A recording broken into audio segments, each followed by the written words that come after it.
Comentário pessoal do livro Como Desenvolver uma Vida Poderosa de Oração, de Gregory Friesel. Chegamos então ao epílogo deste maravilhoso livro. E este epílogo se dará assim. Gregory Friesel conclui o livro com um esclarecimento sobre a prática do jejum e também com uma orientação prática de oração diária. Bom, né? Primeiro vou comentar sobre o jejum e depois o guia. E o autor já começa dando uma paulada nos crentes atuais. Pois é. Ele diz que o jejum é a prática espiritual mais negligenciada. Quem concorda aí? Agora, a questão é a prática espiritual mais negligenciada por qual desses motivos? Primeiro, ignorância, falta de conhecimento sobre o assunto, ou 2, indiferença. E quanto a esses do grupo da indiferença, o autor pauta a opinião dele, que é a seguinte: os crentes contemporâneos estão muito presos à carne, estão sob uma forte influência dos seus apetites e desejos de tal forma que a ideia de se privar desses desejos carnais para buscar mais a Deus lhes parece muito estranhas. E quando ele diz desejos da carne, ele não está pensando só em comida, mas em tudo material que nos dá prazer e alegria, mesmo que momentâneos. O autor também deixa claro que ele não está nos incentivando à prática do jejum como uma forma de impressionar a Deus, muito menos como de barganha. Ele deixa claro que a principal razão do jejum deve ser por devoção a Deus. Vamos ver o que a palavra dele fala sobre o jejum? Em Joel 2, 12 e 13, lemos: Agora, porém, declara o Senhor, voltem-se para mim de todo o coração, com jejum, lamento e pranto. Rasguem o coração e não as vestes. Voltem-se para o Senhor, o seu Deus, pois Ele é misericordioso e compassivo, muito paciente e cheio de amor. Arrepende-se e não envia desgraça. E para aqueles que defendem a errônea ideia de que o jejum não é para a igreja, mas sim uma prática dos judeus, olha aí o que nos diz Mateus 6, 16, 18. Quando jejuarem, não mostrem uma aparência triste, como os hipócritas, pois eles mudam a aparência do rosto a fim de que os outros vejam que eles estão jejuando. Eu lhes digo, verdadeiramente, eles já receberam sua plena recompensa. Ao jejuar, arrume o cabelo e lave o rosto, para que não pareça aos outros que você está jejuando, mas apenas a seu Pai que vem em secreto, e seu Pai que vem em secreto o recompensará. Palavras do próprio Jesus. E está claro que o jejum não está na classe dos imperativos bíblicos, como o orai sem cessar, alegrai-vos, sede santos e etc. Mas está claro que Deus espera de nós o jejum orientado pelo Espírito Santo como uma parte do nosso relacionamento com Ele.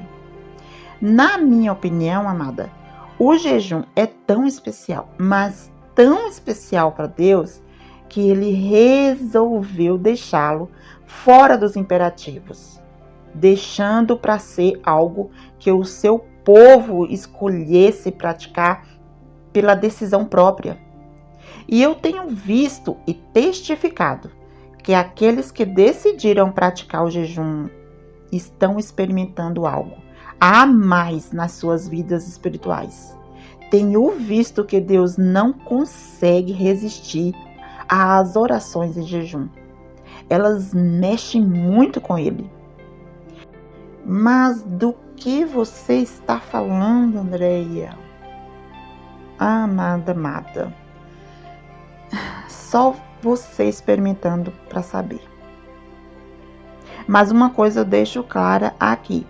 Concordo com o autor quando ele diz que o jejum é somente para aqueles que estão com fome e sede de Deus, famintos espiritualmente. Você tem esta fome, amada? O autor deu algumas diretrizes para quem decidir praticar o jejum espiritual. São elas. 1. Em primeiríssimo lugar, não jejue só porque alguém jejua. Peça a Deus orientação e por um conhecimento profundo sobre o assunto. 2. Não jejue meramente por ritual, para impressionar a Deus ou para barganha. 3.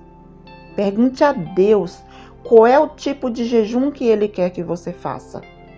Sim, há alguns tipos, vou citar alguns. O total, que é sem comida e sem bebida, mas tem que ser por breve tempo. Tem o jejum normal, que é só com água, e neste pode ser de 3 dias ou 5 dias e até 40 dias. E há o jejum de deixar a prática de algo recreativo, por exemplo, Netflix, internet. 4. O jejum espiritual deve ser secreto, só entre você e Deus. Conclusão. Todos os jejuns que são mencionados na Bíblia antecederam a grandes despertamentos e manifestações de poder de Deus na vida de um indivíduo ou de uma nação. Será, amada, que não é tempo de buscarmos mais a Deus? Por um acaso, é só eu e o autor desse livro que estamos vendo a urgência do povo de Deus se aproximar dele com o coração quebrantado, espírito oprimido por causa dos pecados? Peça a Deus, amada, que Ele trabalhe em teu coração, como Ele tem trabalhado no meu, a bendita realidade de Mateus 5:6. Bem-aventurados os que têm fome e sede de justiça, pois serão fartos. E agora, o livro deixa no seu epílogo um guia prático de oração diária. Então, vamos deixar o assunto do jejum de lado agora e vamos a esse guia que o Gregory deixou para orientar aquelas que não estão sabendo por onde começar. Mas atenção, mulherada, é só uma dica, não é uma fórmula legalista. Por este guia, você pode criar o seu guia de oração com a sua carinha, ok? Lembre-se que a oração é um relacionamento e os relacionamentos são dinâmicos. Ok, Andréia, ok. E por onde começa então? Respondo. Começa, por exemplo, com Jeremias 29:13, que diz: vocês me procurarão e me acharão quando me buscarem de todo o coração. Comece se rendendo aos pés de Jesus, adorando e reconhecendo sua miserabilidade. Comece se quebrantando, declarando seu amor por Ele e confessando que você quer muito conhecê-lo melhor e melhorar seu relacionamento com Ele. Então, antes de começar a listar, o autor dá uma sugestão aqui muito interessante que você vai saber por quê. Ele deixa a dica para que você leia a sua Bíblia primeiro antes do período de oração, mas leia fazendo anotações. Agora sim, eis o modelo de um período de oração diária. Lembre-se, mulherada, e nós não temos dificuldades com isso. Seja específica. Primeiro, comece com um período de louvor e ação de graça. Mais ou menos uns 5 a 10 minutos. Agradeça pelas bênçãos do passado, do presente, do futuro. Aqui você pode listar pelo que você quer agradecer. Também louve a Deus pelo que Ele é. Pense nos atributos dEle, nos nomes dEle. Também cultue e adore a Ele com canções, com corinhos, com declarações. Seja livre. Segundo passo, período de confissão e arrependimento. Uns 5 a 10 minutos. Peça a Deus que sonde seus pensamentos e atitudes. Examine cuidadosamente sua maneira de falar. Peça que Deus sonde seus relacionamentos humanos. Confesse qualquer pecado de omissão também. Aquilo que você deveria fazer e não está fazendo. E faça um compromisso definitivo de obediência. Peça a Deus pela plenitude do seu Espírito em você. Terceiro passo, período da oração de petições pessoais. 10 a 15 minutos. Peça sabedoria a Deus para você fazer seus pedidos pessoais. Peça por santidade e um caráter igual ao de Jesus. Peça pela manifestação do Espírito Santo em você. Ore pelo seu serviço ou ministério no reino de Deus. Ore pelas suas necessidades físicas, emocionais, materiais e espirituais. Seja específica e fale. Quarto passo, período de intercessão. Esse período requer lista. Ore pelas necessidades materiais e espirituais dos familiares e amigos. Preste atenção, amada, que você não tem só sua família de procriação. A sua família não é só seu esposo e seus filhos. Sua família é a família materna, é a família paterna e ainda é a família do seu cônjuge, se você for casada. Ore pelo seu pastor e sua igreja. Eu dei exemplo de pedidos específicos neste assunto. Se você esqueceu, volte o áudio, amada. Ore pelos perdidos. Ore pelos servos de Deus à frente da batalha, os missionários e pastores. Clame por um avivamento e despertamento espiritual para o povo de Deus. E último passo, período de meditação e avaliação. Reflita nos pontos principais. Olha só aqui, agora você vai entender. Reflita nos pontos principais que você observou na sua leitura bíblica. Pense nas impressões que Deus colocou em seu coração sobre essa leitura. Escreva tudo. Se tiver dificuldade neste passo, abra o seu coração para Deus e peça a Ele ajuda. Vai te dar. Considerações finais. O autor inicia a conclusão declarando que ele está pressentindo que estamos caminhando na direção de um possível avivamento e despertamento espiritual na Igreja de Cristo. E ressalta o seguinte: mesmo que para isso seja necessário o julgamento de Deus para nos humilhar. Amada mulher de Deus, se você é salva, você tem o direito de ter grande poder e de ter vitórias espirituais. Mas para isso, é necessário que você se torna uma guerreira de oração. Você precisa orar. Deus está pronto para realizar grandes obras no seu reino através de você. Está pronto e ansioso para te usar. Em João 14, versículos 12 a 14, Jesus nos diz: digo-lhes a verdade, aquele que crê em mim fará também as obras que eu tenho realizado.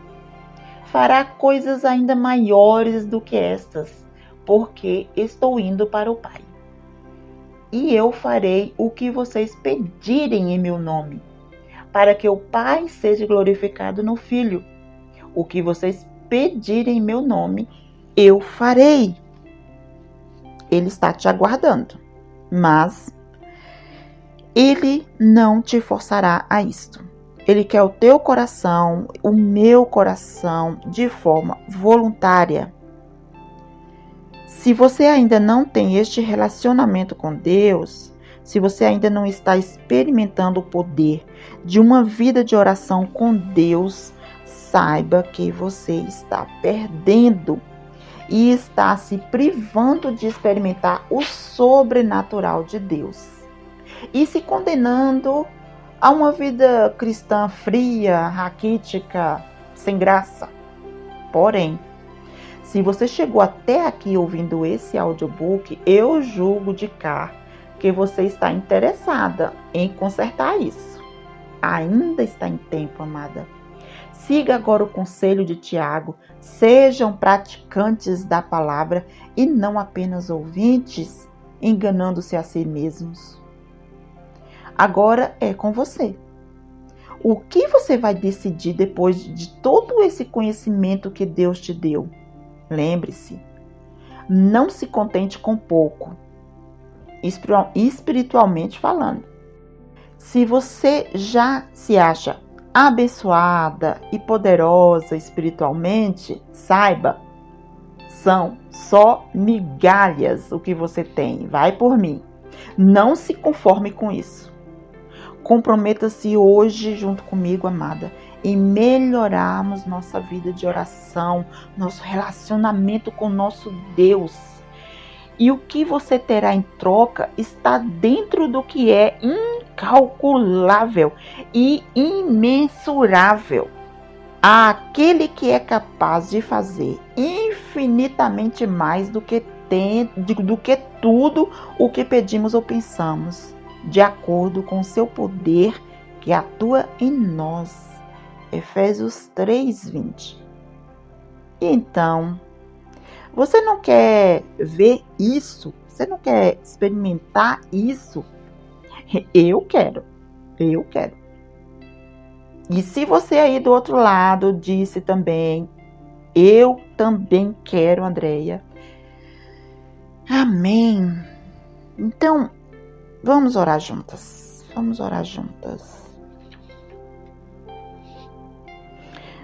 Deus, nosso Pai, ajuda-me a não me satisfazer com nada menos do que com o Senhor mesmo. Salva-me da mera oração ritual, Pai, e me ajude a andar em santa adoração, em uma genuína obediência e na gloriosa plenitude do Teu Filho Jesus. Que a Tua glória e o Teu prazer sejam os meus anseios, meus desejos. Em Teu nome, Jesus, eu oro assim. Amém. Então, concluo aqui o meu comentário pessoal deste maravilhoso livro, Como Desenvolver uma Vida Poderosa de Oração. Amada mulher de Deus, espero sinceramente, de todo o meu coração, que Deus tenha te tocado com este audiobook, causando uma grande transformação. Quero te relembrar que a oração, infelizmente, não é só um relacionamento com Deus. É também uma batalha espiritual. para você que decide melhorar a sua vida de oração hoje, eu te alerto, não será fácil. Mas também deixo claro, não é impossível. Quero dizer também que eu estou à sua disposição para te ajudar nessa caminhada. E não pense que é porque eu já consegui êxito nisso aí, não. Mas vamos juntas, uma empurrando a outra. Mas também não posso negar a bagagem que carrego comigo, dada por Deus mesmo. Então, vamos juntas.